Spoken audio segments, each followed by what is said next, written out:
बंदी छोड़ सतगुरु रामपाल जी परमेश्वर जी की जय हो।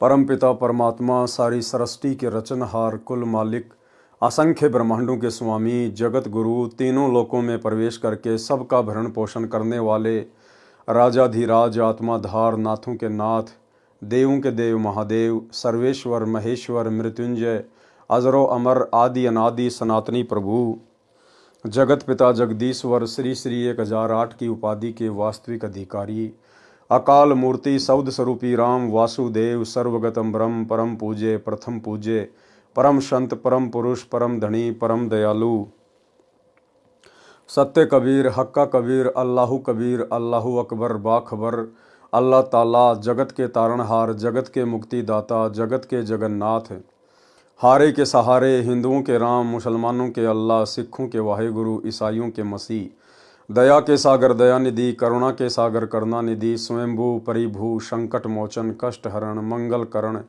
दुख भंजन अविगत कबीर निर्विकार निर्विषम परमात्मा अलय अलेख सतगुरु आदि अनादि सतगुरु असली मर्यादा पुरुषोत्तम असली राम असली कृष्ण असली घनश्याम असली मुरारी राजाओं के राजा महाराजाओं के महाराजा शहंशाहों के शहंशाह सम्राटों के सम्राट भगवानों के भगवान अल्लाहों के अल्लाह प्रभुओं के प्रभु मसीहाओं के मसीह सच्चे वाहेगुरु बाबाओं के बाबा पीरों के पीर सेठों के सेठ जगत सेठ सावड़सा सेठ सर्वगुण संपन्न अनंत कोटि कलाओं के स्वामी अनंत कोटि ब्रह्मांडों के नायक योगियों में महायोगी ध्यानियों में महाध्यानी सिद्धों में परम सिद्ध ज्ञानियों में तत्वज्ञानी ब्रह्म ज्ञानी महाज्ञानी परम ज्ञानी सर्वश्रेष्ठ ज्ञानी विज्ञानी युवा कबीर समरथ कबीर असमवात अमित ओजा सच्चे रहनुमा करीम अल्लाह सुभान अल्लाह दुनिया के अंतिम पैगंबर 8 सितंबर 1951 से गांव धनाना जिला सोनीपत हरियाणा भारतवर्ष की पावन भूमि पे प्रकट रियल कल की भगवान श्री नारायण साकार हरि श्री बाबा साहेब शब्द स्वरूपी राम संत श्रोमणी सतगुरु रामपाल जी परमेश्वर जी के चरण कमल में सात संगति से जुड़े हुए देश विदेश से हम सभी सत्सेवक भाई बहनों का अनंत कोटि दंडवत प्रणाम। सत्साई भाई और बहनों, दया पूज्य गुरुदेव भगवान की सारी सृष्टि के रचयिता की सतगुरु रामपाल जी परमेश्वर जी की पूज्य गुरुदेव भगवान के विशेष आशीर्वाद से उनकी विशेष अनुकंपा से आप और हम सभी साध संगति से जुड़े हुए सत्सेवक भाई बहन उनके तत्व ज्ञान को आधार बनाकर दृढ़ता के साथ भक्ति मार्ग पर निरंतर आगे की ओर बढ़ रहे हैं। भाई और बहनों, कलयुग की बिचली पीढ़ी में साध संगतियों का नसीब होना आप और हमारे ऊपर परमेश्वर की विशेष रजा विशेष मेहर है। आप और हमारा भी कर्तव्य बनता है कि अब हम गुरु को परमेश्वर के रूप में मानकर जानकर पहचान कर अपना तन मन धन मन कर्म वचन से उनके चरण कमल में समर्पित करके दुनिया को अनदेखा करके और शतलोक में अपनी सुरती लगाएं, अर्थात मर्यादा शौपन में भी तोड़ने की ना सोचें और अपनी भक्ति को पूरा करें। तो भाई और बहनों, कबीर सागर के सरलार्थ के ऊपर वीडियो बनाने की श्रृंखला जारी है। पूज्य गुरुदेव जी के कर कमल से कबीर सागर के सरलार्थ के ऊपर आज हमारा ये 46वें नंबर का वीडियो है। हर एक वीडियो में गुरुदेव हमें कुछ न कुछ शिक्षा अवश्य उपलब्ध करवाते हैं।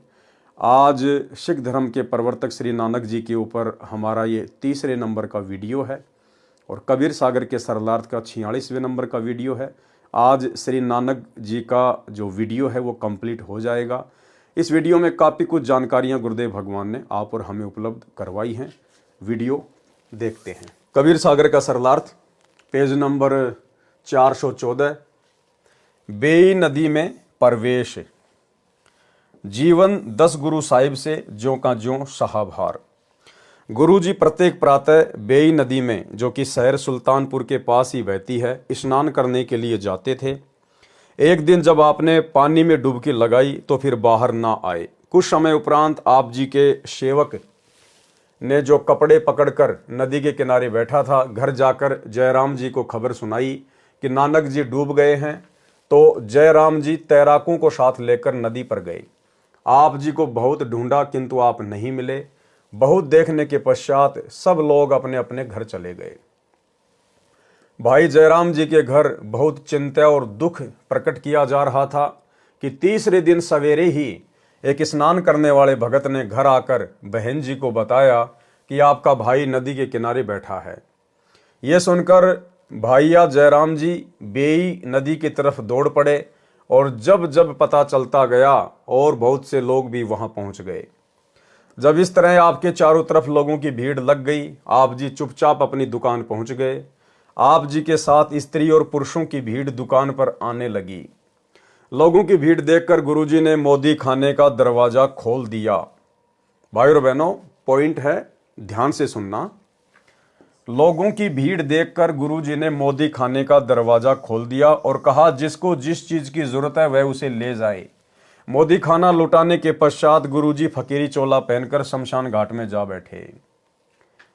यानी जब वापस सतलोक से आए थे वो नानक जी नहीं थे। रंग रूप शरीर अवश्य नानक जी का लोगों को दिखाई दे रहा था, लेकिन वो स्वयं कबीर परमात्मा थे, सतगुरु रामपाल जी थे।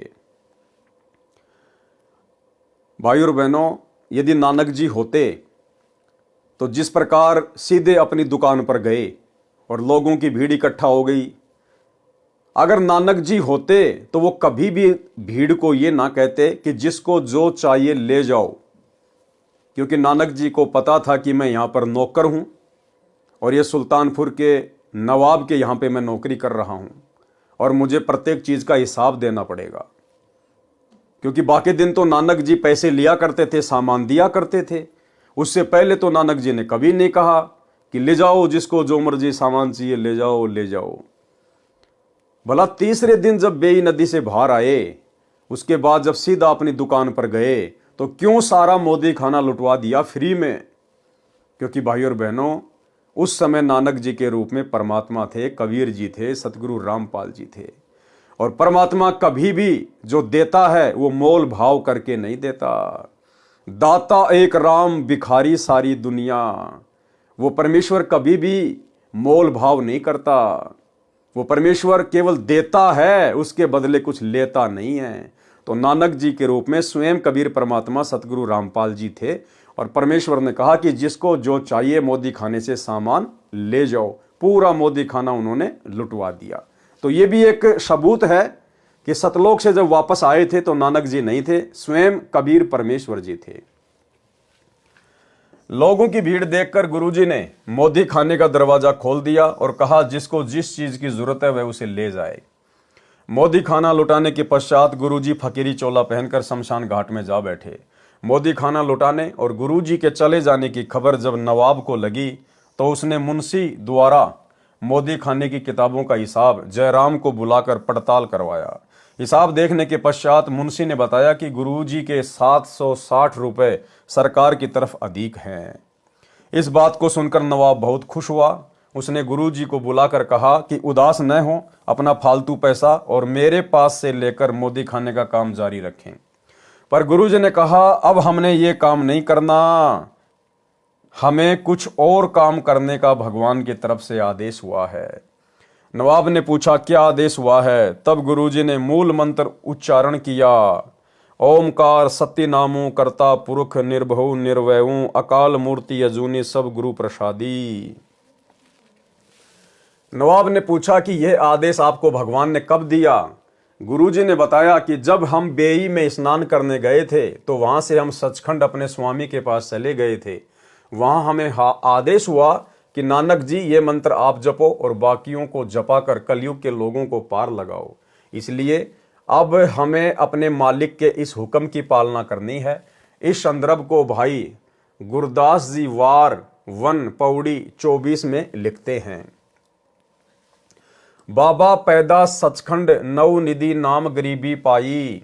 अर्थात बाबा नानक जी सचखंड गए, वहां आपको 9 निधियों का खजाना, नाम और निर्भयता प्राप्त हुई। यहां बेई किनारे जहां गुरुजी बेई से बाहर निकलकर प्रकट हुए थे, गुरुद्वारा संत घाट अथवा गुरुद्वारा बेर साहिब बहुत सुंदर बना हुआ है। इस स्थान पर ही गुरुजी प्रातः स्नान करके कुछ समय के लिए भगवान की तरफ ध्यान करके बैठते थे। जीवन 10 गुरु साहिब नामक पुस्तक से लेख समाप्त। भाई बाले वाली जन्म साखी में अद्भुत प्रमाण, यानी सिख समाज जो ये मानता है अपनी अज्ञानता और नादानी के चलते कि श्री नानक जी का कोई भी गुरु नहीं था, तो गुरुदेव भगवान जन्म साखी भाई बाले वाली से ही इसका प्रमाण देंगे, क्योंकि भाई बाला और भाई मर्दाना ये दो नानक जी के विशेष शिष्य थे, सदा उनके साथ में रहा करते थे। तो भाई बाला ने जो भी लिखा वो बिल्कुल सत्य लिखा है। भाई बाले वाली जन्म साखी में अद्भुत प्रमाण। भाई बाले वाली जन्म साखी एक मान्य ग्रंथ है जो गुरु ग्रंथ की तरह ही सत्य ज्ञान का प्रतीक माना जाता है, जिसके ज्ञान को सिख समाज परम सत्य मानता है, क्योंकि यह जन्म साखी भाई बालाजी द्वारा आंखों देखा कानों सुना ज्ञान है जो श्री नानक देव साहिब जी ने बोला था तथा बालाजी ने बताया तथा दूसरे गुरु श्री अंगद जी ने लिखा था। जन्म साखी के पृष्ठ 299 व 300 पर साखी कूना पर्वत की चली। कूना पर्वत पे जाकर नानक जी के रूप में कबीर परमेश्वर सतगुरु रामपाल जी ने एक सिद्ध के साथ में गोष्ठी की थी, ज्ञान चर्चा की थी। कूना पर्वत कहाँ है? धरती पे नहीं है, ऊपर अंतरिक्ष में है, लाखों किलोमीटर ऊपर। तो कबीर परमेश्वर जी नानक जी के रूप में भाई बाला और मर्दाना को वहां पर लेकर गए थे, और वहां पर कूना पर्वत पर एक सिद्ध के साथ में क्या गोष्ठी हुई थी, जिसमें नानक जी ने अपने गुरु का वर्णन दिया है। जन्म साखी के पृष्ठ 299 300 पर साखी कूना पर्वत की चली में गोष्ठी सिद्धा नाल हुई है। इसमें प्रकरण है कि श्री गुरु नानक जी कूना पर्वत पर गए, उनके साथ भाई बालाजी तथा मर्दाना जी थे। कूना पर्वत की गुफा में कुछ सिद्ध पुरुष नाथ पंथ के रहते थे। उनके साथ ज्ञान गोष्ठी में श्री नानक जी ने प्रश्न के उत्तर में कहा था कि एंकार हमारा नाब अपने गुरु की बलि जाऊं। मर्दाने ने पूछा कि हे गुरु जी, क्या आपका भी कोई गुरुजी है? मर्दाने ने नानक जी से पूछा कि आपका भी कोई गुरुजी है? तब नानक जी ने कहा कि हे मर्दाना, मेरा इतना बड़ा गुरु है जो बिना करतार की कृपया के अपनी दृष्टि में नहीं आता, जो बिना करतार की कृपया के दृष्टि में नहीं आता। इसका मतलब वो कबीर परमात्मा जिसको चाहेगा उसी को अपनी पहचान करवाएगा, वो उसी का ज्ञान योग खोलेगा, उसी की दिव्य दृष्टि खोलेगा। और इसका जीता जागता प्रमाण आज वर्तमान में भी है। वही कबीर परमात्मा जो बेई नदी पर नानक जी को मिले थे, आज इस भारत देश की पवित्र भूमि पर 8 सितंबर 1951 से परम पूज्य परमेश्वर सतगुरु रामपाल जी के रूप में स्वरूप में प्रकट हैं। सन 1994 से अपना यथार्थ 13वां कबीरपंथ शुरू कर चुके हैं। पिछले 30 वर्षों से अनमोल ज्ञान दे रहे हैं, और इन 30 वर्षों में उनके कई लाखों की संख्या में शिष्य हो चुके हैं।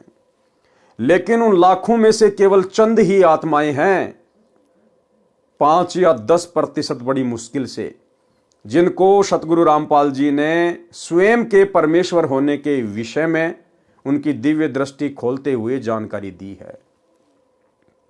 केवल साध संगति से जुड़े हुए सत्सेवक भाई बहन ही वो शिष्य हैं, वो फॉलोवर हैं, जिनकी दिव्य दृष्टि, जिनका ज्ञान योग कबीर परमेश्वर सतगुरु रामपाल जी ने हल्का सा खोला है। और गुरुदेव भगवान ने स्वयं की पहचान करवाई है कि तुम्हारा गुरु कोई गांव धनाने का जाट नहीं है, सचखंड का शहंशाह है जिसने सारी सृष्टि रची है। इसके अलावा सतलोक आश्रमों से जुड़ी हुई 90% संगत का ज्ञान योग अभी तक नहीं खुला है। उनके ऊपर दिव्य दृष्टि की किसी भी प्रकार की कोई रजा नहीं हुई है। वे आत्माएं आज भी अपने गुरु को केवल एक गुरु मानती है, संत मानती है, कबीर जी का अवतार मानती है, और कबीर मानती है एक कागज के टुकड़े को, दाढ़ी मूंछ वाली कबीर जी की समझे जाने वाली नकली फोटो को, बनावटी फोटो को, और प्रतिवर्ष जून के महीने में उस फोटो को भगवान मानकर उसका कबीर प्रकट दिवस मनाती है। तो नानक जी यहाँ क्या कह रहे हैं कि वो करतार जिसकी दृष्टि खोलता है भाई वही समझ पाता है। तब नानक जी ने कहा कि हे मर्दाना, मेरा इतना बड़ा गुरु है जो बिना करतार की कृपया के अपनी दृष्टि में नहीं आता। इससे आगे साखी और चली, मीना पर्वत चले। तब मर्दाने ने पूछा कि हे गुरुजी, हम तो आपके साथ ही रहे हैं, आप जी को वह गुरुजी कब मिला था? गुरु नानक जी ने उत्तर दिया कि उस समय तक तुम मेरे पास नहीं आए थे, जब हम मिलने गए थे। तब मर्दाने ने कहा कि जी कब मिलने गए थे? तब श्री नानक जी ने कहा कि जब सुल्तानपुर में बेई नदी में डुबकी लगाई थी तब 3 दिन उसी के साथ रहे थे। हे मर्दाना, भाई बाला जानता है, हे मर्दाना, ऐसा गुरु है जिसकी सत्ता संपूर्ण संसार में आश्रय दे रही है, उसको जिंदा बाबा कहते हैं। हे मर्दाना, जिंदा उसी को कहते हैं जो काल के अधीन न आवे, अपितु काल उसके अधीन है। क्या कहते हैं भाई और बहनों उसको? जिंदा। और जिंदा कौन होता है? स्वयं कबीर परमात्मा। उसको जिंदा बाबा कहते हैं। हे मर्दाना, जिंदा उसी को कहते हैं जो काल के अधीन न आवे, अपितु काल उसके अधीन है। भाई और बहनों, आज सतगुरु रामपाल जी के रूप में हमें भी वही जिंदा बाबा मिला है। आज हम उसी जिंदा बाबा की शरण में हैं जो जिंदा बाबा बेई नदी पर श्री नानक जी को मिले थे और गांव छुडानी में श्री गरीबदास जी को मिले थे। और गरीबदास जी ने अपनी वाणी में असुर निकंदन रमेणी में कहा है कि सतगुरु दिल्ली मंडल आईसी, सूती धरणी सूम जगाईसी। सतगुरु दिल्ली मंडल में आएगा। कब कहा गरीबदास जी ने? 650 साल पहले अपने सदग्रंथ साहिब में। गुरुदेव ने वो वाणी हमें असुर निकंदन रमेणी में दी है लास्ट में। सतगुरु दिल्ली मंडल आईसी, सूती धरणी सूम जगाईसी, काग भूषण छत्तर के आगे, गंधर्व करत चलत है रागे। तो गरीबदास जी कह रहे हैं कि मुझे जो सतगुरु मिले थे जिंदा बाबा के रूप में, सतलोक से आए थे, छुडानी के खेतों में मुझे जो जिंदा बाबा मिले थे, जो मुझे सतगुरु मिले थे, तो गरीबदास जी कह रहे हैं कि आगे चलकर वही मेरा सतगुरु जो मुझे जिंदा बाबा के रूप में मिला था, वही दिल्ली मंडल में आएगा। सतगुरु दिल्ली मंडल आईसी, सूती धरणी सूम जगाईसी। तो आज दिल्ली मंडल में कौन आया भाई और बहनों? सतगुरु रामपाल जी आए 8 सितंबर 1951 को। तो कौन हुए सतगुरु रामपाल जी? गरीबदास जी के सतगुरु। गरीबदास जी के सतगुरु कौन थे? जिंदा बाबा। जिंदा बाबा कौन था? कबीर जी। तो आज हमें जो पूज्य गुरुदेव भगवान प्राप्त हैं, हमें जिनकी शरण प्राप्त है, ये स्वयं जिंदा बाबा हैं, ये स्वयं कबीर साहिब हैं, गरीबदास जी के सतगुरु हैं, गरीबदास जी के जिंदा बाबा हैं। आप और हमारा कितना बड़ा सौभाग्य कि परमेश्वर ने हमें हल्की सी सद्बुद्धि देकर और अपनी वाणियों के खुलासों के माध्यम से ये जानकारी करवा दी कि तुम्हारा गुरु कोई गांव धनाने का जांट नहीं है, माँ के गर्भ से जन्म लेकर आया हुआ कोई मानुष नहीं है, कोई जीव नहीं है। और इसीलिए फिर गरीबदास जी ने हम भक्तों को बार बार अपनी वाणियों के माध्यम से चेताया है कि कलयुग की बिचली पीढ़ी वाले भक्तों, धोखा मत खा जाना। मेरा सतगुरु ही आगे चल के दिल्ली मंडल में आएगा, जिंदा बाबा, सतगुरु दिल्ली मंडल आईसी।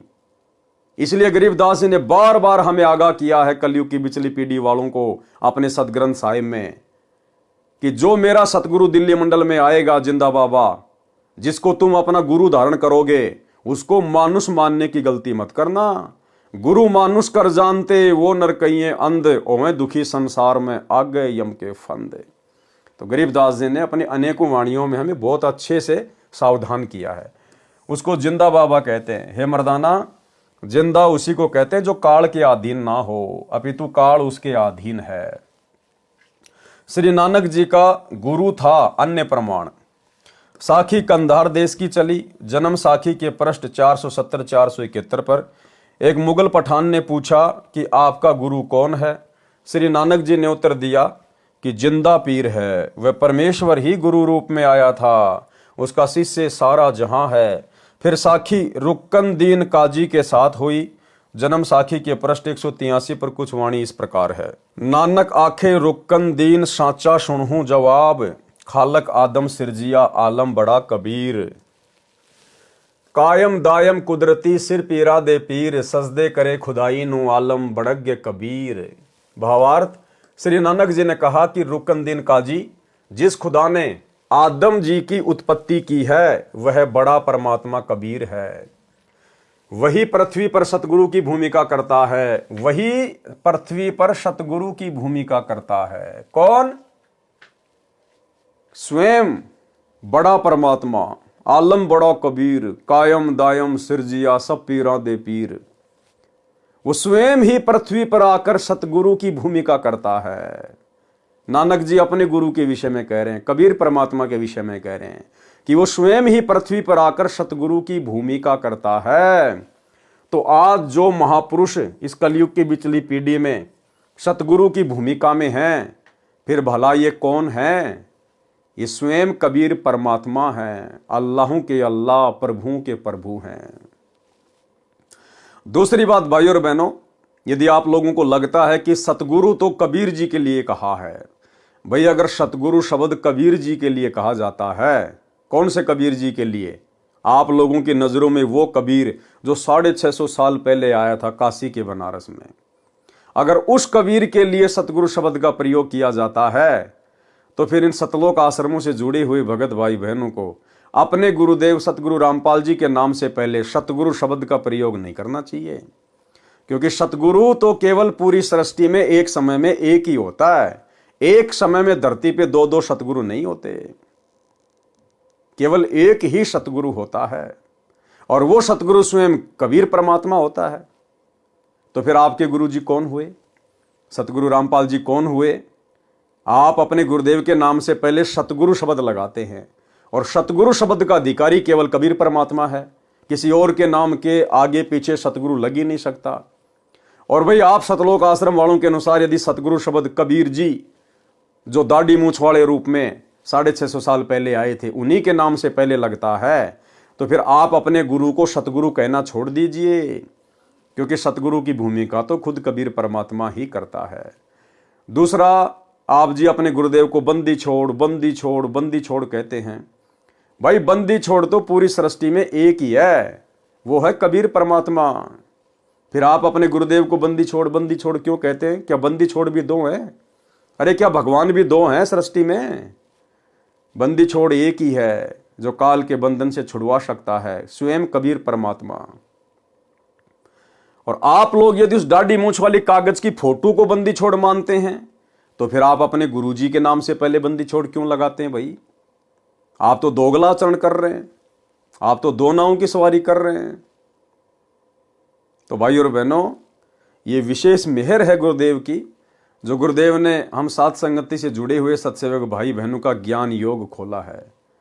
हमें गुरु और गोविंद में कोई अंतर नजर नहीं आ रहा है। परमात्मा भी कहते हैं गुरु और गोविंद दो नहीं भाई, जब तक दो समझेगा दो जख में जाई। गुरु को और परमात्मा को अलग अलग मानने वाला कहते हैं वो दो जख में जाएगा, नरक में जाएगा, नरक में।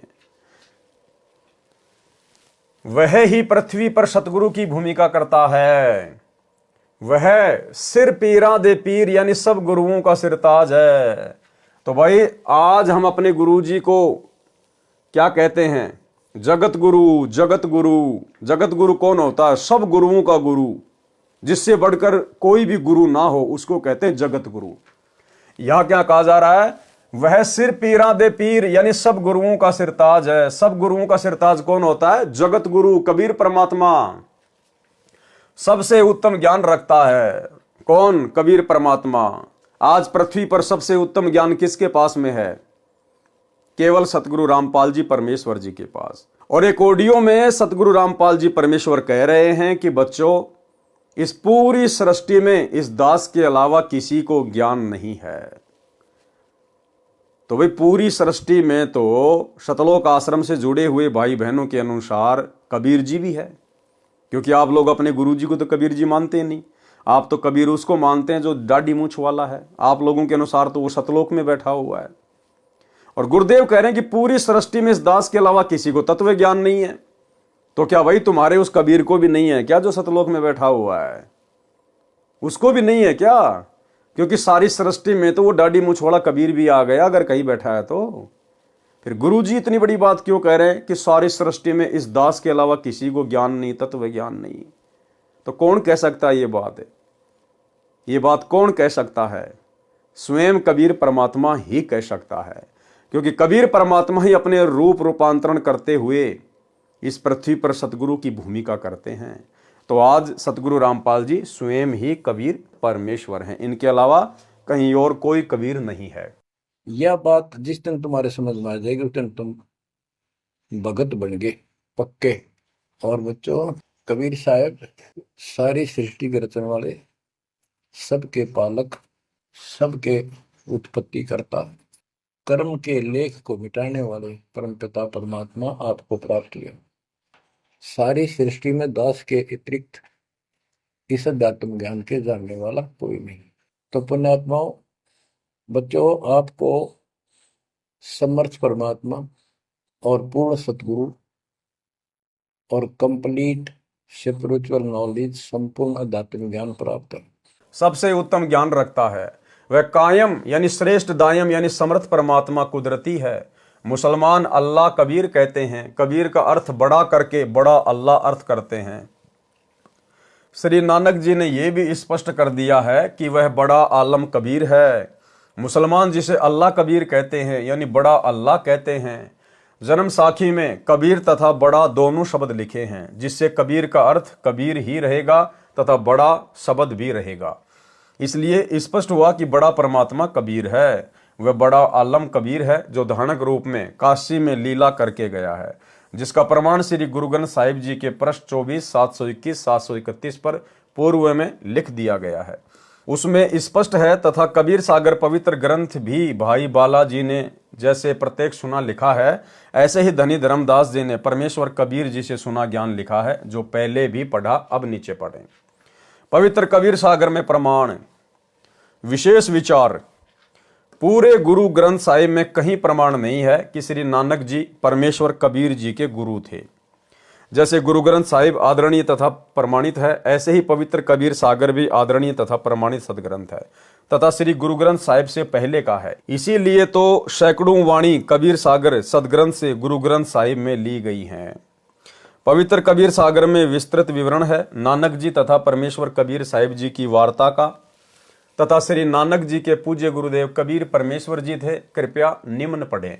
विशेष प्रमाण के लिए कबीर सागर सवसम वेद बोध प्रश्न नंबर 158 से 159 से। नानक शाकीन तप भारी, सब विधि भय ज्ञान अधिकारी। भक्ति भावता को समझाया, ता पर सतगुरु की नो दाया।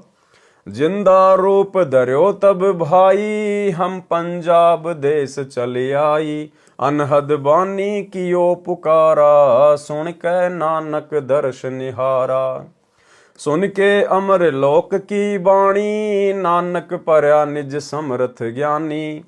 नानक वचन। आवा पुरुष महागुरु ज्ञानी, अमर लोक की सुनी न बानी। अर्ज सुनो प्रभु जिंदा स्वामी, कह अमर लोक रहा निज धामी। काहुन कही अमर निज बानी, धन्य कबीर परम गुरु ज्ञानी। कोई न पावे तुमरो भेदा, खोज थके ब्रह्मा चहु वेदा। जिंदा वचन। नानक तुम बहुते तप कीन्या, निरंकार बहुते दिन चीन्या। निरंकार ते पुरुष निनारा, अजर दीपता की टकसारा। नानक तुम बहुते तप कीन्या, निरंकार बहुते दिन चीन्या। निरंकार ते पुरुष निनारा, अजर दीपता की टकसारा। पुरुष बिछो भयो जब ते, काल कठिन मगरो क्यों तब ते। इत तब सरिस भक्ति नहीं होई, क्योंकि परम पुरुष ने भेटू कोई। जब ते हम ते बिछुरे भाई, 60,000 जन्म भगत तुम पाई। धरि धरि जन्म भक्ति भल कीन्या, फिर काल चक्र निरंजन दीन्या। गहूँ मम शब्द तो उतरो पारा, बिन शत शब्द लहे यम द्वारा। तुम बड़ भगत भव सागर आवा, और जीव की कौन चलावा। निरंकार सब सृष्टि भुलावा, तुम करी भक्ति लौट क्यों आवा। नानक वचन। धन्य पुरुष तुम यह पद भाखी, ये पद हमसे गुप्त कह राखी। जब लो हम तुमको नहीं पावा, अगम अपार भरम फैलावा। कहो गोसाई हम ते ज्ञाना, परम पुरुष हम तुमको जाना। धनी जिंदा प्रभु पुरुष पुराना, बिरले जन तुमको पहचाना। भये दयाल पुरुष गुरु ज्ञानी, दियो पान परवाना बानी। भली भई तुम हमको पावा, सकलो पंथ काल को ध्यावा। तुम इतने अब भये निनारा, फेर जन्म ना होए तुम्हारा। भली सुरती तुम हमको चीन्या, अमर मंत्र हम तुमको दीन्या। सौ वेद हम कही निज बानी, परम पुरुष गति तुम्हें बखानी। नानक वचन। धन्य पुरुष ज्ञानी कर तारा, जीवन काज प्रकटे संसारा। धनी करता तुम बंदी छोड़ा, ज्ञान तुम्हारा महाबल जोरा। दिया नाम दान किया उबारा, नानक अमर लोक पग धार्या। भावार्थ, परम पूज्य कबीर प्रभु एक जिंदा महात्मा का रूप बनाकर श्री नानक जी से मिलने पंजाब में गए। तब श्री नानक साहिब जी से वार्ता हुई। तब परमेश्वर कबीर जी ने कहा कि आप जैसी पुण्यात्मा जन्म मृत्यु का कष्ट भोग रहे हो, फिर आम जीव का कहाँ ठिकाना। जिस निरंकार को आप प्रभु मानकर पूज रहे हो, पूर्ण परमात्मा तो इससे भी भिन्न है, वह मैं ही हूं।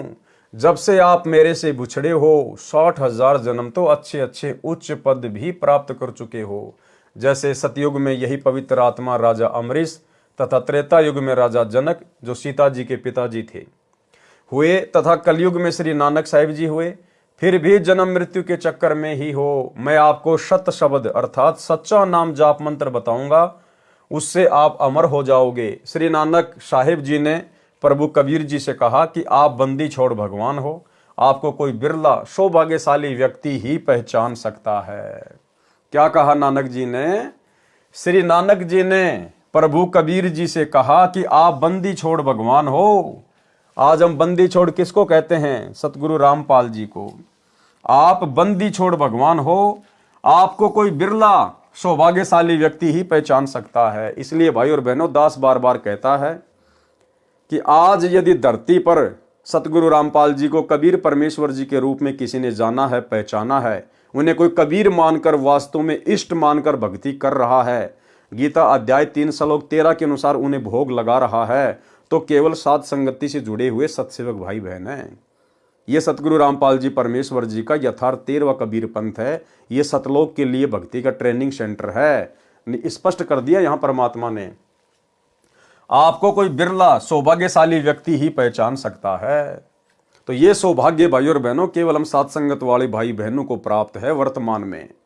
आगे तो हो सकता है बहुत सारी आत्माओं को हो जाएगा, लेकिन वर्तमान समय 2024 तक इस परीक्षा के समय में जो भक्तों की छटनी की जा रही है, इस पहले बैच की परीक्षा चल रही है। सन 1994 से 2014 तक परमात्मा ने जितनी भी आत्माओं को अपनी शरण में लिया, उनकी परीक्षा चल रही है। और इस परीक्षा में अभी तक तो केवल साथ संगति से जुड़े हुए भाई बहन ही पास हुए हैं। कबीर सागर के अध्याय अगम निगम बोध में प्रश्न नंबर 44 पर शब्द नानक वचन, वाह वाह कबीर गुरु पूरा है, पूरे गुरु की मैं बल जावा, जाका शकल जहूरा है। अधर दुलिच परे हैं गुरुअन के, शिव ब्रह्मा जहां सूरा है। श्वेत धौजा फरहात गुरुवन की, बाजत अनहद तूरा है। पूर्ण कबीर सकल घटदर्श, हरदम हाल हजूरा है। नाम कबीर जपे बड़ भागी, नानक चरण को धूरा है। विशेष विवेचन, बाबा नानक जी ने उस कबीर जुलाहे काशी वाले को सत्यलोक यानी सचखंड में आंखों देखा, तथा फिर काशी में धानक जुलाहे का कार्य करते हुए, तथा बताया कि वही धानक रूप जुलाहा सतलोक में सत्य पुरुष रूप में भी रहता है, तथा यहाँ भी वही है। श्री नानक जी ने बचपन में श्री ब्रजलाल पांडे जी से गीता जी को समझा था। पूर्ण परमेश्वर कबीर जी के दर्शन के पश्चात उन्हीं से प्राप्त तत्व ज्ञान के आधार से उसी पांडे से गीता जी के 7 श्लोकों के विषय में पूछा। श्री ब्रजलाल पांडे निरुत्तर हो गया। अपनी बेइज्जती जानकर श्री नानक जी से ईर्ष्या करने लगा, तथा श्री नानक जी के माता पिता को तथा अन्य हिंदुओं को कहा कि श्री नानक तो अपने भगवानों का अपमान करता है, जिससे लोगों ने श्री नानक जी की बातों को ध्यान से नहीं सुना। वे 7 श्लोक निम्न हैं। कौन से हैं? श्री ब्रजलाल पांडे से श्री नानक जी ने पूछा, आप कहते हो कि गीता जी का ज्ञान श्री कृष्ण जी ने बोला, तथा श्री कृष्ण जी ही श्री विष्णु अवतार हैं। श्री विष्णु जी अजन्मा सर्वेश्वर अविनाशी हैं, इनके कोई माता पिता नहीं है। आप ये भी कहते हो कि रजगुण ब्रह्मा, सतगुण विष्णु तथा तमगुण शिव हैं, यही त्रिगुण माया है। परंतु गीता ज्ञानदाता प्रभु, पहला श्लोक कौन सा है? गीता अध्याय 2 श्लोक 12 में तथा अध्याय 4 श्लोक 5 में अपने आप को नाशवान कह रहा है कि मेरे तो जन्म तथा मृत्यु होते हैं, तथा अध्याय 15 श्लोक 4 तथा अध्याय 18 श्लोक 62 में गीता ज्ञानदाता प्रभु किसी अन्य परमेश्वर की शरण में जाने को कह रहा है, तथा उसी की साधना से सर्व सुख तथा पूर्ण मोक्ष संभव है। मैं गीता ज्ञानदाता भी उसी की शरण में हूं। गीता अध्याय 7 श्लोक 15 में गीता ज्ञानदाता प्रभु कह रहा है कि जिनका ज्ञान त्रिगुण माया के द्वारा हरा जा चुका है। भावार्थ है कि जो साधक तीनों गुणों रजगुण ब्रह्मा, सतगुण विष्णु तथा तमगुण शिव की पूजा करते हैं, इनसे ऊपर अन्य प्रभु की साधना नहीं करते, जिनकी बुद्धि इन्हीं तक सीमित है, वे तो राक्षस स्वभाव को धारण किए हुए मनुष्यों में नीच दूषित कर्म करने वाले मूर्ख मुझे भी नहीं बसते। उपरोक्त तीनों प्रभुओं की पूजा मना है। फिर गीता ज्ञानदाता ब्रह्म काल अध्याय 7 श्लोक 18 में अपनी साधना को भी अनुत्तमाम अति घटिया कह रहा है।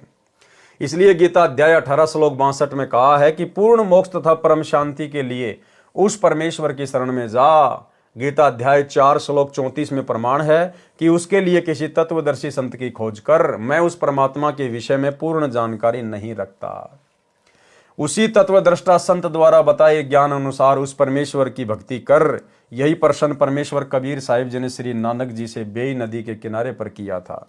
जिस तत्व ज्ञान को समझकर तथा कबीर परमेश्वर के सत्य पुरुष रूप में सतलोक सचखंड में तथा धानक रूप में बनारस काशी में दर्शन करके समर्पण करके तत्व ज्ञान को जन जन तक पहुंचाया तथा पूर्ण मोक्ष प्राप्त किया। विशेष पवित्र सिख समाज इस बात से सहमत नहीं है कि श्री नानक साहिब जी के गुरुजी काशी वाला धानक जुलाहा कबीर साहिब जी थे। इसके विपरीत श्री नानक साहिब जी को पूर्ण ब्रह्म कबीर साहिब जी का गुरुजी कहा है। परंतु श्री नानक साहिब जी के पूज्य गुरुजी का नाम क्या है, इस विषय में पवित्र सिख समाज मौन है, जबकि स्वयं श्री गुरु नानक साहिब जी श्री गुरु ग्रंथ साहिब जी में महिला फर्स्ट की अमृतवाणी में स्वयं स्वीकार करते हैं कि मुझे गुरुजी जिंदा रूप में आकर मिले। वही धानक जुलाहा रूप में सत्य कबीर हक्का कबीर नाम से पृथ्वी पर भी थे तथा ऊपर अपने सचखंड में भी वही विराजमान है जिन्होंने मुझे अमृत नाम दिया। आदरणीय श्री नानक साहिब जी का आविर्भाव यानी जन्म सन 1469 तथा सतलोकवास सन 1539। पवित्र पुस्तक जीवनी 10 गुरु साहिबान आदरणीय कबीर साहिब जी धानक रूप में मृत मंडल में सन 1398 में सहशरीर प्रकट हुए तथा सहशरीर सतलोक गमन सन 1518 में पवित्र कबीर सागर। दोनों महापुरुष 49 वर्ष तक समकालीन रहे।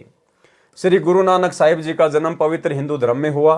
प्रभु प्राप्ति के बाद कहा कि न कोई हिंदू न मुसलमाना अर्थात अज्ञानतावश दो धर्म बना बैठे। सर्व एक परमात्मा सत्य पुरुष के बच्चे हैं। श्री नानक देव जी ने कोई धर्म नहीं बनाया बल्कि धर्म की बनावटी जंजीरों से मानव को मुक्त किया तथा शिष्य परंपरा चलाई। जैसे गुरुदेव से नाम दीक्षा लेने वाले भक्तों को शिष्य बोला जाता है, उन्हें पंजाबी भाषा में सिख कहने लगे। जैसे आज इस दास के लाखों शिष्य हैं, परंतु यह धर्म नहीं है। सर्व पवित्र धर्मों की पुण्यात्माएं आत्म कल्याण करवा रही हैं। यदि आने वाले समय में कोई धर्म बना बैठे तो वह दुर्भाग्य ही होगा। भेदभाव तथा संघर्ष की नई दीवार ही बनेगी, परंतु लाभ कुछ नहीं होगा।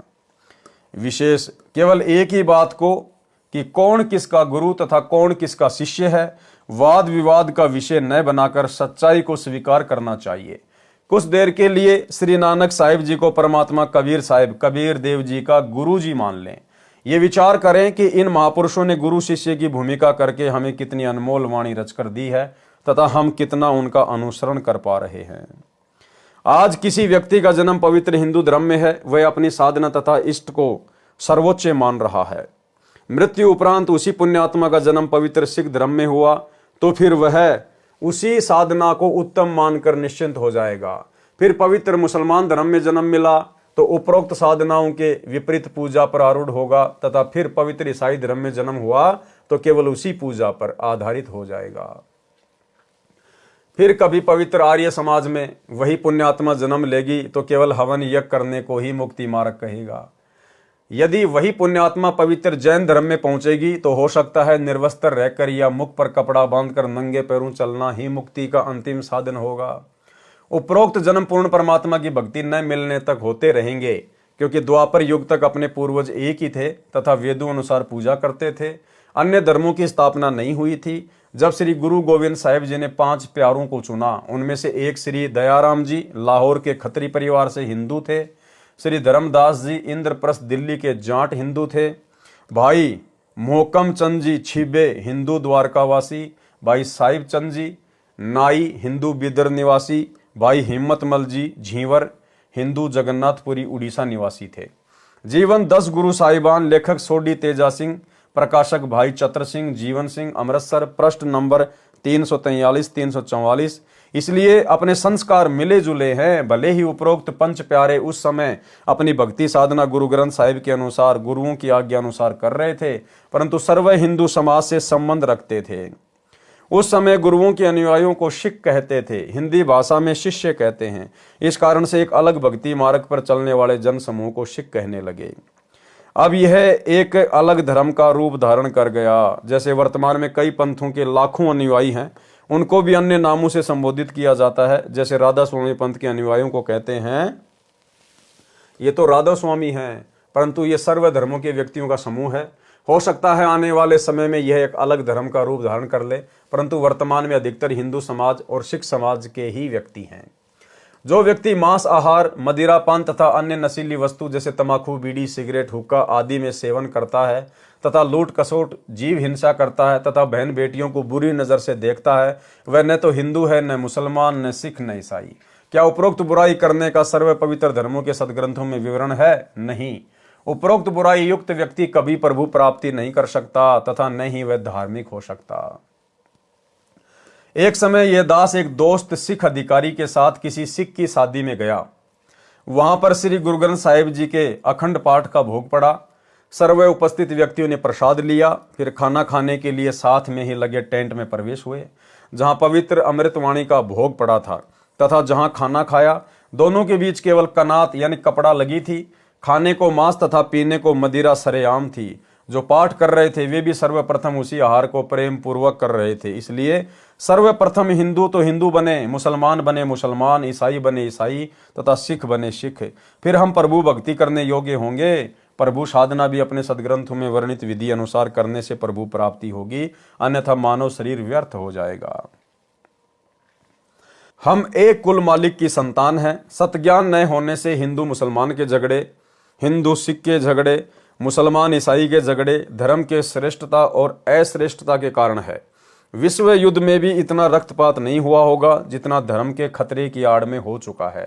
धार्मिकता के खतरे की तरफ ध्यान न देने से अनेक बुराइयां सर्व पवित्र धर्मों में घर कर चुकी हैं। सर्व पवित्र धर्मों में 1% व्यक्ति होते हैं जो 99% को आपस में लड़वा कर मरवा देते हैं। इससे विपरीत हिंदू हिंदू को मार रहा है, सिख सिख को काट रहा है, मुसलमान मुसलमान को परेशान कर रहा है, ईसाई ईसाई का दुश्मन बना हुआ है, आर्य समाजी पर ही मुकदमे किए बैठा है, कबीर पंथियों के दुश्मन बने हैं। और भाई और बहनों, अज्ञानता के कारण, संत रामपाल जी के तत्व ज्ञान को गहराई से ना समझ पाने के कारण आज संत रामपाल जी के पंथ में भी ये बुराई घर कर चुकी है। हालांकि आगे सफलता प्राप्त नहीं कर पाएगी, लेकिन वर्तमान में तो सतगुरु रामपाल जी का परिवार इस बुराई से अछूता नहीं है। आज हम सभी कबीरपंथी हैं। सात संगत से जुड़े हुए भाई बहन भी कबीरपंथी हैं, सतलोक आश्रम से जुड़े हुए भाई बहन भी कबीरपंथी हैं, क्योंकि हमारे गुरुदेव कबीर जी हैं और कबीर जी के दिखाए रास्ते पर जो चलता उसको कबीरपंथी कहते हैं। तो गुरुदेव कह रहे हैं कि सभी लोग हिंदू हिंदू पर मुकदमे किए बैठे हैं, कबीरपंथी कबीरपंथियों पर मुकदमे किए बैठे हैं। और भाई और बहनों, इस पवन दास पर सतलोक आश्रम मैनेजमेंट हरियाणा वालों ने झूठा मुकदमा सतगुरु रामपाल जी के माध्यम से ही करवा डाला। अब सोचिए भाई और बहनों, हमारे गुरुदेव इतनी बड़ी बात लिख रहे हैं। अब इतनी बड़ी बात लिखने वाले और समाज को शिक्षा देने वाले कि ऐसे आपस में मुकदमे नहीं करने चाहिए, ये अच्छी बात नहीं है, परमात्मा के भक्ति मार्ग में ऐसा नहीं होना चाहिए। तो गुरुजी तो मना कर रहे हैं कि आपस में मुकदमेबाजी नहीं करनी चाहिए। फिर सोचिए भाई और बहनों, मुझ पवन दास के ऊपर सतगुरु रामपाल जी ने मुकदमा क्यों किया? अपने परिवार के कहने पर। अगर आप इसको एक नॉर्मल बात मान के चलोगे तो फिर ये तो दोगली बात हो गई सतगुरु रामपाल जी की। यहां तो कह रहे हैं कि आपस में मुकदमेबाजी नहीं करनी चाहिए। जो आपस में एक दूसरे पर मुकदमा करते हैं उनको ज्ञान नहीं है। और सतगुरु रामपाल जी ने मुझ पवन दास के ऊपर अपने परिवार के कहने से मुकदमा कर दिया। तो नॉर्मल तरीके से अगर आप इस बात को लेकर चलोगे तो यह बात सतगुरु रामपाल जी को दोगला साबित करती है। इसलिए दास आप सभी भाई बहनों को बार बार कहता है कि पूज्य गुरुदेव जी के द्वारा अपने परिवार के कहने पर इस परीक्षा के समय में मुझ पवन दास के ऊपर अपने भक्ति विधान के विपरीत ये 420 का मुकदमा लगाना, मुझ पवन दास को जेल करवाना, ये वर्तमान में उनकी लीला का, उनके मिशन का एक हिस्सा है। क्योंकि वो परमात्मा जिन्होंने सन 1994 से 2014 तक 20 साल तक जो भक्ति की खेती की थी, परमेश्वर ने अब उसमें से भूस को अलग करना था और गेहूं को अलग करना था और माध्यम बनाया मुझ पवन दास को, 2 कोटि के जीव को भक्तों की परीक्षा के लिए। इसलिए भाई और बहनों, इस पवन दास के ऊपर जो गुरुद्रोही का टैग लगा हुआ है, ये गुरुदेव भगवान की लीला का, उनके मिशन का एक हिस्सा है। जो चंद भाई बहनों को तो समझ में आ गया, जो साथ संगति से जुड़े हुए हैं। बाकी आत्माओं की जो आश्रमों से जुड़ी हुई हैं, अभी उनकी आंखें बंद हैं, समय आने पर खुल जाएंगी। ईसाई का ईसाई दुश्मन बना हुआ है, आर्य समाजियों पर ही मुकदमे किए बैठा है। कबीर पंथियों के दुश्मन बने हैं तथा अन्य आश्रमों तथा डेरों के महंतों व संतों के आपस में कत्लेआम तथा मुकदमे तत्व ज्ञान के अभाव के कारण ही हो रहे हैं। क्या कह रहे हैं गुरुदेव, ये क्यों हो रहा है? तत्व ज्ञान के अभाव के कारण। तो क्या हमारे गुरुजी को भी तत्व ज्ञान नहीं है क्या, जो मेरे ऊपर मुकदमा कर दिया? अरे दुनिया को ऐसी शिक्षा देने वाला गुरु, क्या उनके पास भी तत्व ज्ञान नहीं है? जो अपने कर कमल से लिखित पुस्तक के विपरीत, अपने शब्दों के विपरीत मुझ पवन दास पे मुकदमा कर रहा है। तो भाई और बहनों, ये उनकी लीला का, उनके मिशन का एक हिस्सा है।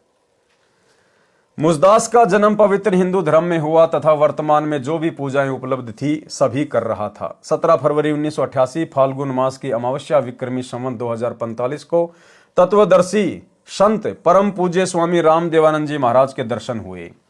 ये जो स्वामी राम देवानंद जी महाराज हैं भाई और बहनों, इनको तत्व ज्ञान नहीं था, ये तत्वदर्शी संत नहीं थे।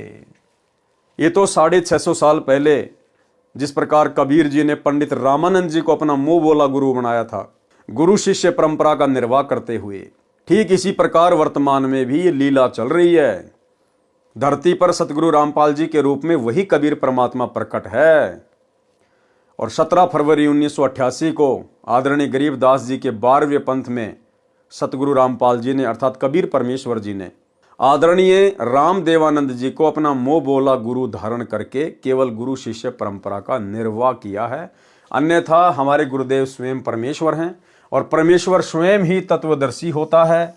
और एक समय में पृथ्वी पर एक ही तत्वदर्शी संत होता है, क्योंकि पूरी सृष्टि में कबीर जी के अलावा तत्वदर्शी संत की भूमिका कोई और नहीं निभा सकता। ये तो केवल अपने गुरु जी को महत्व दिया जा रहा है, क्योंकि भक्ति मार्ग में अपने गुरु को परमात्मा माना जाता है। परम पूज्य स्वामी राम देवानंद जी महाराज के दर्शन हुए। उन्होंने जब मुझे यह शास्त्र आधारित तत्व ज्ञान सुनाया, प्रथम बार ऐसा लगा जैसे किसी नास्तिक से मिलन हो गया और मन में आया कि ऐसे व्यक्ति के तो दर्शन भी व्यर्थ होते हैं। ऐसा क्यों कह रहे हैं गुरुदेव? क्योंकि जब सतगुरु रामपाल जी ये ज्ञान दे रहे हैं तो बहुत सारी आत्माओं के मन में इस प्रकार की बातें आती है शुरुआत में, जब उनके ज्ञान को सुनती हैं कि ये ज्ञान तो हमने आज से पहले कभी सुना ही नहीं। और फिर ना जाने वो गुरुदेव भगवान के विषय में क्या क्या सोचती हैं। नाप शनाप नास्तिक है, सनातन का दुश्मन है, हिंदू देवी देवताओं का दुश्मन है। तो आगे चलकर जब उन आत्माओं को ये ज्ञान समझ में आए तो उसके बाद उन आत्माओं को पछतावा ना हो कि भाई ऐसे महापुरुष के बारे में ना जाने हमारे मुंह से क्या क्या शब्द निकल गए थे, नास्तिक है, ये है, वो है। तो गुरुदेव उन आत्माओं को सांत्वना देते हुए यहां पर लिख रहे हैं कि भाई मेरे साथ भी शुरुआत में ऐसे ही बनी थी, इसलिए यदि तुम लोगों ने भी कभी मेरे प्रति ऐसा सोचा हो तो अपने मन में इस दोष को निकाल देना, अपने मन से इस बात को निकाल देना। भाई ये ज्ञान ही ऐसा है, शुरुआत में जब इसको कोई सुनता है तो अटपटा सा ही लगता है, ताकि उन आत्माओं को थोड़ी शांति सी महसूस हो। ऐसे व्यक्ति के तो दर्शन भी व्यर्थ होते हैं जो हमारे देवी देवताओं ब्रह्मा विष्णु महेश तथा ब्रह्म से भी ऊपर कोई शक्ति बता रहा है। जब इस दास ने महाराज जी के द्वारा बताए शास्त्रों का अध्ययन उनकी पोल खोलने के लिए किया तो मेरी ही पोल खुल गई कि मैं सर्व साधना अपने ही पवित्र शास्त्रों, पवित्र गीता जी व पवित्र वेदों के विरुद्ध ही कर रहा था। अब दास की प्रार्थना है कि सर्व भगतजनों को एक बार अवश्य खेद होगा, परंतु उपरोक्त सदग्रंथों को प्रभु को साक्षी रखकर पुनः पढ़ें तथा मुझ दास के पास सर्व पवित्र धर्मों के सदग्रंथों के आधार पर वास्तविक भक्ति मार्ग है, निःशुल्क उपदेश प्राप्त करके अपना तथा अपने प्यारे परिवार का कल्याण करवाएं। जीव हमारी जाति है, मानव धर्म हमारा, हिंदू मुस्लिम सिख ईसाई धर्म नहीं कोई न्यारा। हिंदू मुस्लिम सिख ईसाई आपस में है भाई भाई, आर्य जैनी और बिश्नोई एक प्रभु के बच्चे सोई। कबीर खड़ा बाजार में सबकी मांगे खैर, ना कहूं से दोस्ती ना कहूं से बैर। अब देखो परमेश्वर तो क्या लिख रहे हैं अपने ज्ञान में, और वर्तमान में सतलोक आश्रम मैनेजमेंट हरियाणा के द्वारा क्या किया जा रहा है। गुरुदेव भगवान हमें क्या शिक्षा दे रहे हैं कि हिंदू मुस्लिम सिख ईसाई आपस में हम भाई भाई। बताओ, गुरुदेव ने तो सबको आपस में एक ही पिता की संतान बताया कि हिंदू मुस्लिम सिख ईसाई आपस में सब भाई भाई। और ये सतलोक आश्रम मैनेजमेंट हरियाणा अज्ञानता की पोटली। अभी बांग्लादेश में मुसलमानों के खिलाफ जिस प्रकार से बजरंग दल के द्वारा, विश्व हिंदू परिषद के द्वारा रैलियां निकाली गई कि हमारे हिंदू भाइयों को वहां दुखी किया जा रहा, परेशान किया जा रहा है। उन बजरंग दल वालों की रैलियों में उनका समर्थन करने के लिए मुसलमानों के विरोध में सतलोक आश्रम मैनेजमेंट हरियाणा से जुड़ी हुई मध्य प्रदेश की सीहोर जिले की संगत को वहां भेज दिया गया। वहां के कोऑर्डिनेटर, वहां की संगत हजारों की संख्या में मुसलमानों के विरोध में विरोध प्रदर्शन करने के लिए पहुंच गई। अखबारों में न्यूज आ रही है। भाई और बहनों, इसको कहते हैं अज्ञानता। इसको कहते हैं तत्वदर्शी संत की शरण में आने के बाद भी भेजे में गोबर भर के रखना, गोबर। अरे हमारे लिए तो सब हमारे भाई हैं। हम किसी का विरोध यहां कर ही नहीं सकते। हम तो केवल प्यार प्रेम से समझा सकते हैं। हम यहां किसी का विरोध कर ही नहीं सकते। संतों का काम विरोध का होता ही नहीं है। कबीर खड़ा बाजार में मांगे सबकी खैर, और ना कहूं से दोस्ती ना कहूं से बैर। और यह गुरुदेव साफ कह रहे हैं, हिंदू मुस्लिम सिख ईसाई आपस में सब भाई भाई। तो नालायकों, तुम अपने भाइयों का विरोध करोगे क्या? अरे भाइयों को समझाया जाता है, भाइयों का कभी विरोध नहीं किया जाता। तो ये मुसलमान भी आप और हमारे लिए उतने ही प्रिय हैं जितने हिंदू हमारे लिए प्रिय हैं, जितने जैनी और ईसाई हमारे लिए प्रिय हैं। ठीक है, वर्तमान में उनको ज्ञान नहीं है, तत्व ज्ञान नहीं है, नकली गुरुओं के द्वारा वो भ्रमित है, शास्त्रों के विरुद्ध साधना कर रहे हैं, जिस कारण से आपस में लड़ रहे हैं, झगड़ रहे हैं। लेकिन आप और हमें तो गुरुदेव ने ज्ञान दे दिया, मानव धर्मी बना दिया। और यदि हम भी एक दूसरे के विरोध में, यदि हम किसी का पक्ष लेके खड़े हो जाएंगे, तो फिर हम संत रामपाल जी के भगत तो जलती हुई आग में घी डालने का काम कर रहे हैं। तो भाई और बहनों, ये तत्व ज्ञान तो छोड़िए। संत रामपाल जी के 90% सतलोक आश्रम से जुड़े भगत भाई बहनों को अभी ज्ञान भी अच्छे से समझ में नहीं आया। इन लोगों को सामाजिक ज्ञान भी अच्छे से समझ में नहीं आया। तत्व ज्ञान तो बहुत दूर की बात है। इसीलिए तो गुरुदेव भगवान अपनी हिसार जेल से आने वाली ऑडियो में इन लोगों को बार बार डांटते हैं। वो अंतर्यामी परमात्मा इन लोगों के इसी प्रकार के कुकर्म देखकर इनको बार बार डांटते हैं कि अच्छे इंसान तो जगत वाले भी ऐसा नहीं करते जैसा तुम भगत कर रहे हो। यानी आम समाज में जो व्यक्ति पढ़ा लिखा है, जिस व्यक्ति को इस बात की जानकारी है, वो व्यक्ति भी किसी भी धर्म के विरोध में किसी का साथ नहीं देता।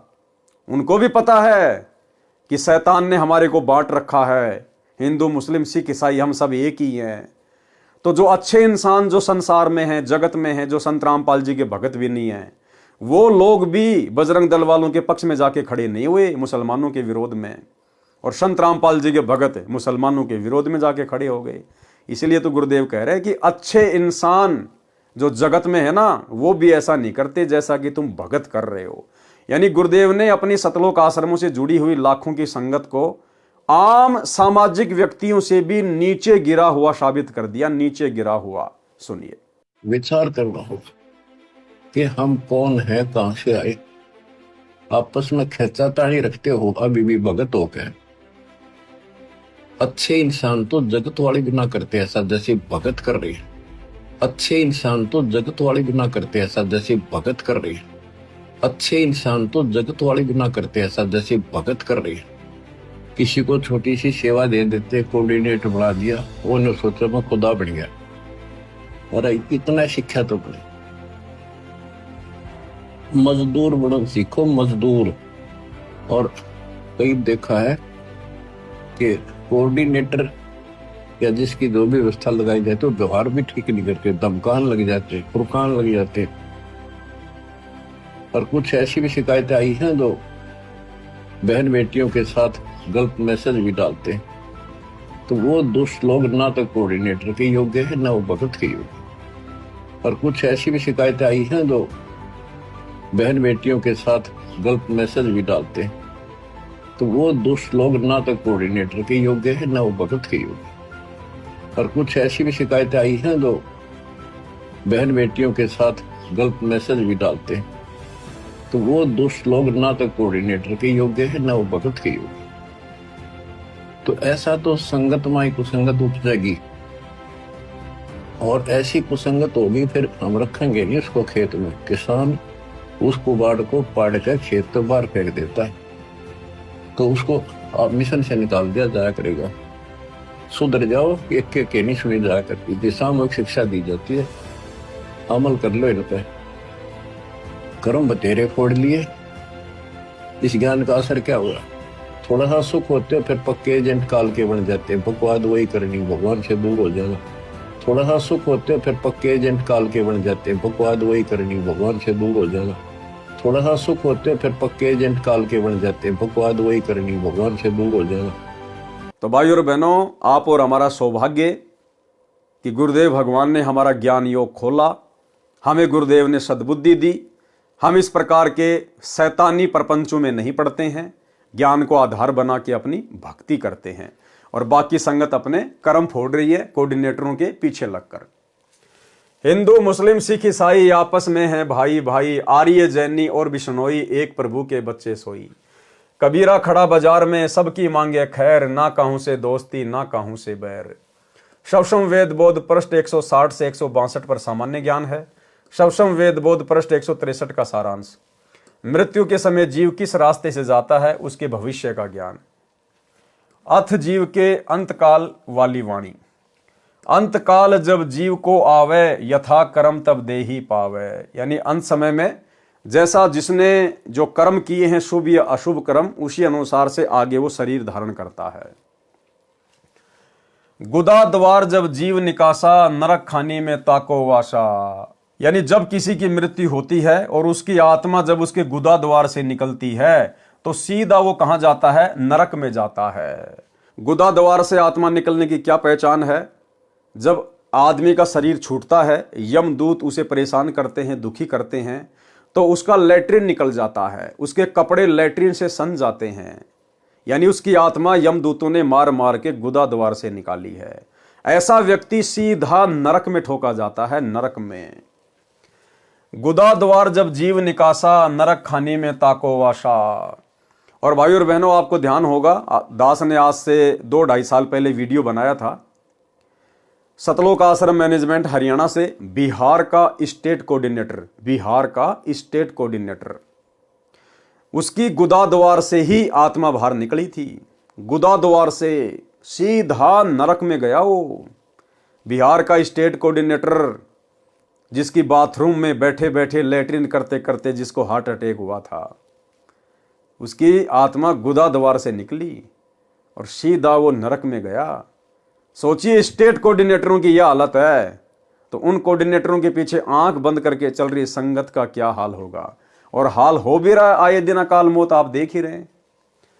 गुदा द्वार जब जीव निकासा, नरक खाने में ताको वाशा। गिरे नरक शीस बल जाई, ताही में पुनी रहे समाई।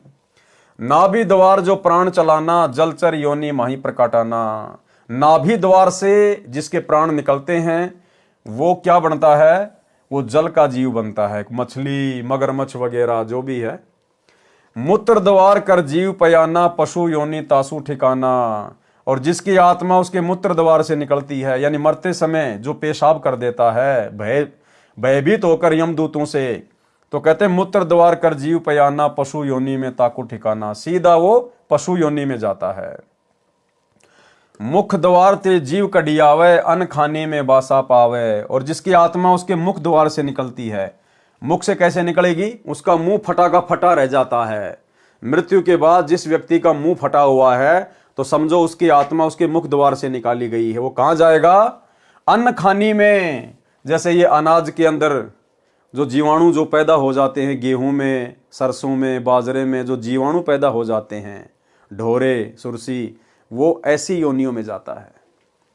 श्वास द्वार ते जीव जब जाता, अंडज खानी में सो प्रकटता। वो कहाँ जाता है? अंडज खानी में, यानी वो पक्षी बनता है। जो अंडे से जो उत्पत्ति होती है, चाहे किसी जैसे छिपकली की भी जो है अंडे से होती है, बाकी जो पक्षी हैं उनकी भी अंडे से होती है। नेत्र द्वार जब जीव से धारा, मक्खी आदिक तन सो धारा।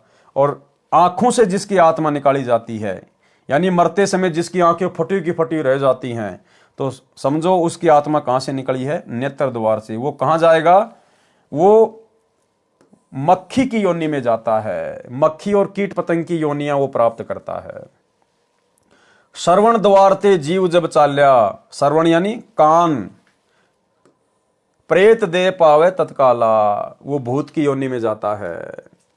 दसम द्वार ते निक्षय प्राणा, राजा होए भोग विधि नाना। और जिसकी आत्मा 10वें द्वार से निकलती है, काल तक की साधना में जो 10वां द्वार है, वो परमात्मा ने ये बताया, हमारी जो खोपड़ी है, जहां पर ये चोटी होती है, ये जो खाल है, इसके जस्ट नीचे की तरफ 10वां द्वार होता है।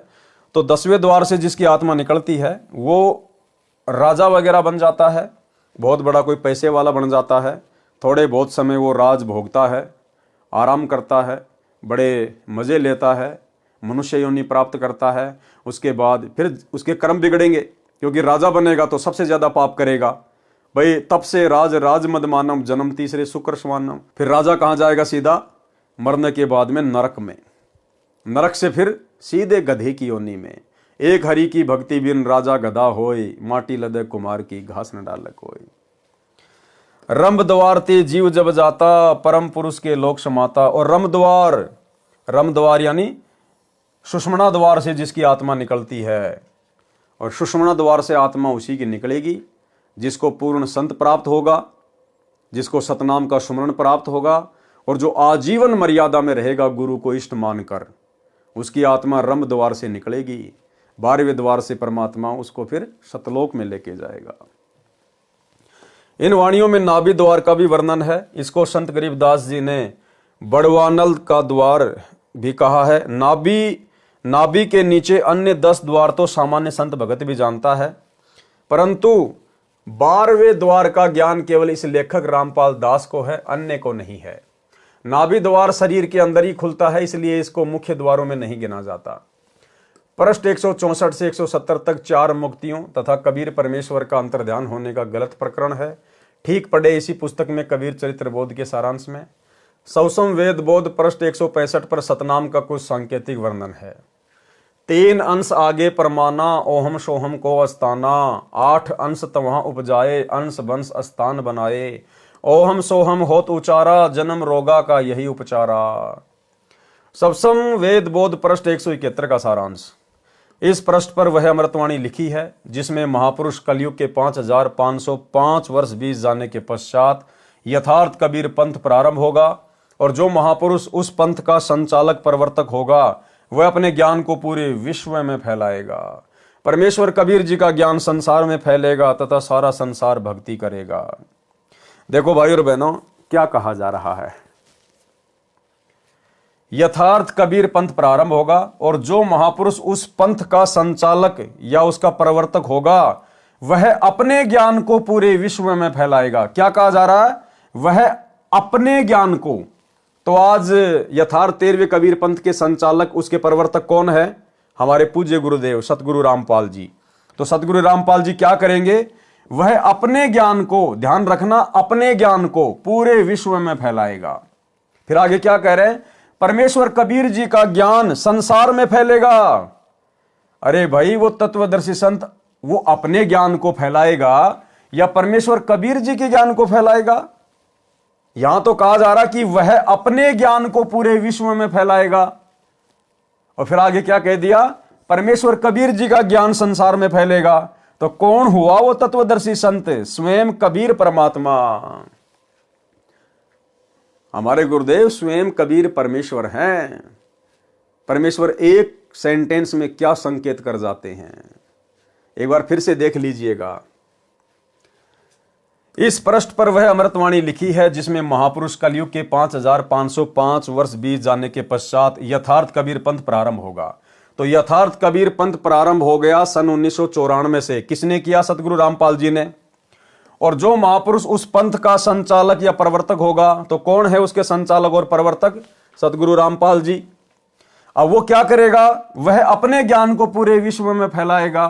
वो प्रवर्तक क्या करेगा? अपने ज्ञान को पूरे विश्व में फैलाएगा। और आगे क्या कहा जा रहा है? परमेश्वर कबीर जी का ज्ञान पूरे संसार में फैलेगा। अरे भैया, उस प्रवर्तक का ज्ञान फैलेगा या कबीर जी का ज्ञान फैलेगा? तो भाई, चाहे उस प्रवर्तक का ज्ञान फैले चाहे कबीर जी का ज्ञान फैले, बात एक ही है, क्योंकि वो प्रवर्तक खुद ही कबीर है। शवसम वेद बोध पृष्ठ 170 पर कुछ वाणी लिखी हैं। शवसम वेद बोध की स्फुट वार्ता चौपाई। 1,80,000 पीर पैगंबर और अवतारा, 100 शब आही निरंजन बंसा, तंदर करे निज पिता प्रशंसा। 10 अवतार निरंजन केरे, राम कृष्ण सब माही बडेरे, पूर्ण आप निरंजन होई, या में फेर फार नहीं कोई। भावार्थ, जो मुसलमान धर्म में 1,80,000 पैगंबर माने गए हैं, हजरत मोहम्मद जी अंतिम नबी अर्थात पैगंबर माने गए हैं, ये तथा अन्य अवतार जो हिंदू धर्म में माने जाते हैं, ये सब के सब काल निरंजन के अंश थे और संसार में जन्म लेकर काल की महिमा बताकर काल के पंथ का प्रचार करने आए थे। हिंदू धर्म में 10 अवतार माने गए हैं। उनमें से मुख्य श्री रामचंद्र जी तथा श्री कृष्णचंद्र जी हैं। काल निरंजन इनमें सर्वशक्तिशाली है। कबीर परमेश्वर जी ने कहा है कि मैं जो कह रहा हूं इसमें कोई हेर फेर नहीं है, अर्थात ये सत्य है। पृष्ठ 171 पर अंतिम वाणियों में कहा है कि पूर्ण परमात्मा का यथार्थ ज्ञान देने के लिए मेरा भेजा हुआ मेरा अंश उस समय आएगा जब कलयुग 5505 वर्ष बीत जाएगा। वह मेरी सत्य साधना का फरमान संदेशा लेकर आएगा। उस समय हिंदू, तुर्क यानी मुसलमान या अन्य सब धर्मों में जितने जीव संसार में है, वे सतनाम की महिमा से परिचित होकर निर्वाण यानी मोक्ष मार्ग को ग्रहण करेंगे। जितने भी धर्म के नाम के पंथ हैं तथा काल द्वारा भ्रमित करके परमेश्वर कबीर जी के नाम से 12 पंथ चलाए गए हैं, वे सब तत्व ज्ञान को जो वह महापुरुष प्रमाणित करके बताएगा, उसको सुनकर तथा समझकर उस महापुरुष द्वारा चलाए गए 13वें यथार्थ पंथ में शवतः आकर ऐसे मिल जाएंगे जैसे सरितगण यानी दरियाओं का समूह अपने आप विवश हुआ समुद्र में मिलकर एक हो जाता है। इसी प्रकार सर्वधर्म समूह एक हो जाएंगे, यानी हिंदू, मुस्लिम, सिख, ईसाई, जैनी, बौद्ध, यहूदी, मंगोल, फारसी, जितने भी धर्म है संसार में, ये सब के सब धर्म एक हो जाएंगे। सब अपने नाम के आगे मानव धर्मी लगाएंगे। मानव धर्मी आगे पीछे, मानव धर्मी पवन दास, मानव धर्मी लोकेंद्र दास, मानव धर्मी जितेंद्र दास, जितने भी हैं सब अपने नाम के आगे पीछे मानव धर्मी लगाएंगे। ये जातियां और ये धर्म ये बिल्कुल समाप्त हो जाएंगे। लोगों को अपनी जाति और अपना धर्म बताने में शर्म आने लगेगी, शर्म, क्योंकि उस समय संत रामपाल जी का ज्ञान पूरे विश्व में फैल जाएगा और उनका जो नारा है वो जन जन की जुबान पे होगा। जीव हमारी जाति है, मानव धर्म हमारा, हिंदू, मुस्लिम, सिख, ईसाई धर्म नहीं कोई न्यारा।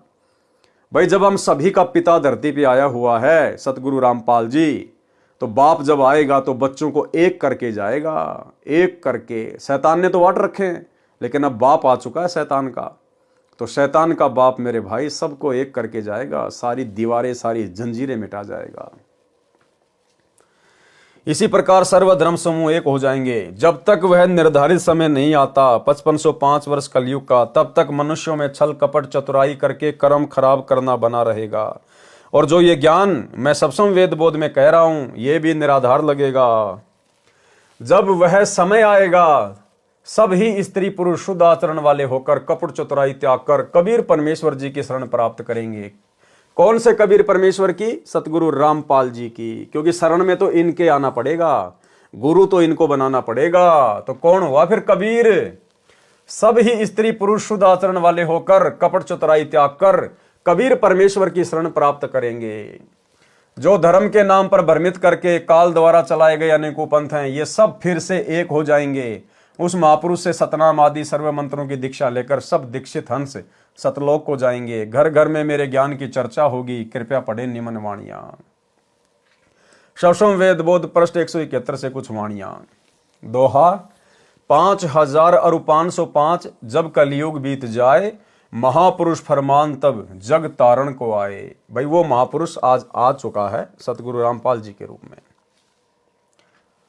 हिंदू तुर्क आदिक सब जेते जीव जिहान, सत्य नाम की साख गह पौवे पद निर्वाण। यथा सरित गण आप ही मिले सिंधु में धाये, सत सुकृत के मध्य तिमी सब ही पंथ समाये। जब लगी पूर्ण होए नहीं ठीके को तिथिवार, कपट चातुरी तब हिलो सब संवेद निर्धार। सब ही नारी नर शुद्ध तब जब ठीके का दिन आवंत, कपट चातुरी छोड़ के शरण कबीर गहंत। एक अनेक हो गयो पुनि अनेक हो एक, हंस चले सतलोक सब सत्य नाम की टेक। घर घर बोध विचार हो दुर्मति दूर बहाए, कलयुग में सब एक होई बरते सहज सुभाए। कहाँ उग्र कहाँ सुदर हो हर सब की भव भीर, सो समान समदृष्टि है समरथ सत्य कबीर। भावार्थ, परमेश्वर कबीर जी ने बताया है कि मेरी महिमा के ज्ञान की घर घर चर्चा चलेगी, सबकी दुर्मति समाप्त हो जाएगी, सब परमात्मा से डरने वाले होंगे। कोई शराब तमाकू मांस का सेवन नहीं करेगा, चोरी जारी व्यभिचार डाके डालना रिश्वत लेना पाप जानकर सब छोड़ देंगे, शुद्ध होकर सह स्वभाव से रहा करेंगे। माया जोड़ने की प्रवृत्ति समाप्त हो जाएगी। चाहे कोई डाकू हो, चाहे अन्य मलिन कर्म करने वाला व्यक्ति हो, वह सब बुरे कर्म त्याग कर उस पंथ में दीक्षा लेंगे। सब साधकों की भवपीर यानी सांसारिक कष्ट हरेगा, यानी सर्व दुख दूर करेगा।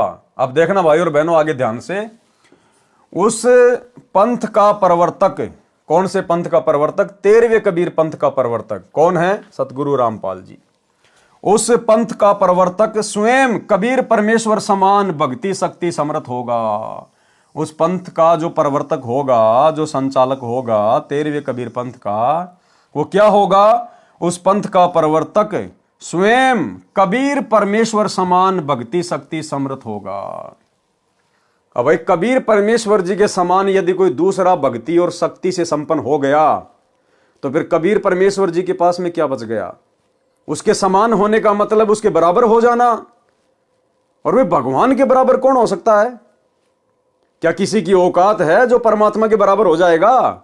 और यदि कोई परमात्मा के समान हो गया, परमात्मा के बराबर हो गया भक्ति में शक्ति में, तो फिर उस परमात्मा का मतलब क्या रह गया? फिर उसका औचित्य क्या रह गया? फिर तो दो परमात्मा हो गए बराबर के। तो ये बात क्यों कही जा रही है? गुरुदेव के द्वारा अपने आप को छुपाते हुए कि मेरे बच्चे मेरे तत्व ज्ञान को आधार बनाकर अब इतने बुद्धिमान हो चुके हैं कि मेरे इन संकेतों को समझ जाएंगे कि हमारे गुरुदेव स्वयं ही कबीर परमात्मा है। हमारी तुच्छ बुद्धि को देखते हुए, दुनिया वालों की तुच्छ बुद्धि को देखते हुए अपने आप को छुपा कर ये बातें कह रहे हैं कि उस 13वें पंथ का प्रवर्तक परमेश्वर कबीर जी के समान ही भक्ति और शक्ति में संपन्न होगा।